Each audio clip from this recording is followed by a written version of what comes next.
ركز كده في اللقطه دي وهتتاكد تماما كمشجع للنادي الاهلي ان الدوري المصري بيطبخ على نار هاديه. فريق طموح بيراميدز وكذلك نادي الزمالك ما بيعرفش يكسب لوحده، اللي تم احتوائه في اول مباراتين في بطوله الدوري المصري. ركله جزاء صحيحه بنسبه 100% لم يتم احتسابها لياسر ابراهيم في ظل وجود تقنيه الفار اللي كان حاضر غائب في مباراة النادي الأهلي أمام البنك الأهلي. كل الخبراء التحكيميين بلا استثناء، حتى جهاد جريش اللي دايما آراءه متضاربة مع النادي الأهلي، دائما بيحارب النادي الأهلي، قراراته دائما بتبقى ضد النادي الأهلي، قال لك إن الكرة دي ركلة جزاء صحيحة بنسبة 100%. واللي كان صرح وقال إزاي لعبة زي كده، لعبة ياسر إبراهيم لعبة سهلة، إزاي عدت على تقنيته حكام الفار كده بسهولة بدون أي رجعة.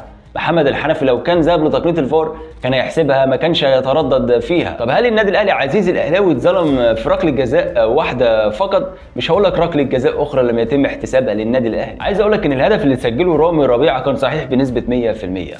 انا معاك ان الكوره كانت لمسه يد قبل ما رامي ربيعه يسجل هدف على عمرو السوليه، ولكن كل الخبراء التحكيميين بلا استثناء المصريين والاجانب ومنهم حكم اجنبي شهير حكم سابقا في البريمير ليج كان صرح وقال ان هدف رامي ربيعه صحيح بنسبه 100%، ومن ضمنهم جهاد جريشه اللي في البدايه قلت لك ان هو اراءه متضاربه، لكن الهدف صحيح بنسبه 100%. هتقول لي ازاي والكره كانت لمسه يد من البدايه على عمرو السوليه وواضحه وضوح الشمس؟ اقول لك ما لاعيبه فريق البنك الاهلي على حسب القانون هم يفهموا اكتر مني ومنك، اكتر مني ومنك، خبراء تحكيميين اجانب ومصريين. اقول لك ان لاعيبه البنك الاهلي استكملوا الهجمه، النادي الاهلي قطع الكوره، كمل هجمته، رامي ربيعه يسجل هدف، وبالتالي الهدف صحيح بنسبه 100% في ظل وجود تقنيه الفار. يبقى دي مؤامره ومعموله على النادي الاهلي ومدبره للنادي الاهلي، مقصوده ولا غير مقصوده؟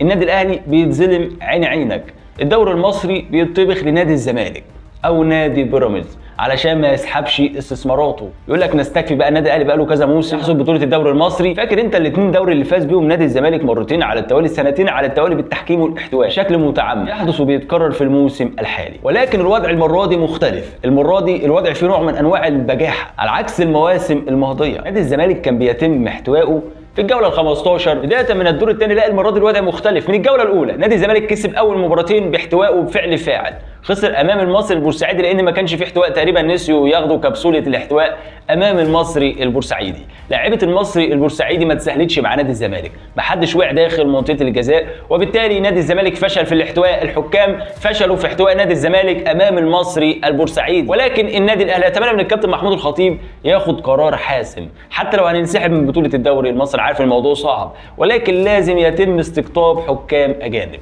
لان اللي بيحدث بدري من كوارث يشير ان الدوري بيطبخ لنادي الزمالك او فريق الطموح بيراميدز من البدايه. ورغم كل هذه الكوارث التحكيميه، الكابتن رضا عبد العال، الهجاص رضا عبد العال، كما قال امام عاشور اللي انا مش طايقه دلوقتي في التوقيت الحالي، بسبب قصه افتعاله للمشاكل مع محمد الشناوي وكذلك محمد رمضان، لما وصف رضا عبد العال بالهجاص. طيب يقول لك النادي الاهلي ما اتظلمش في هذه المباراه، اول مره اشوف النادي الاهلي بياخد حقه، وكولر مفلس ولاعيبه النادي الاهلي ما وصلتش السادس، ولكن مش معاك على الاطلاق النادي الاهلي ما اتظلمش تحكيميا.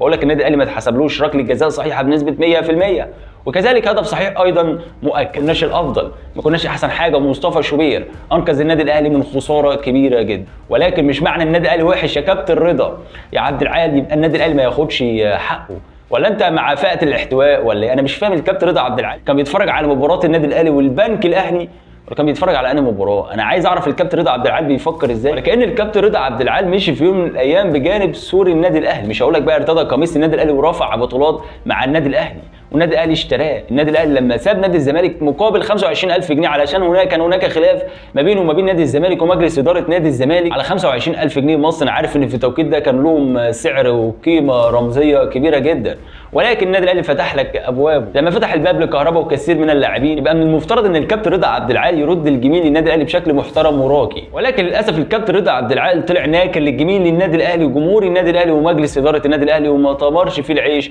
والملح والفتره اللي قضاها داخل التتش او داخل النادي الاهلي. ومسانده وحب النادي الاهلي وجمهور النادي الاهلي له في هذا التوقيت نسي كل ده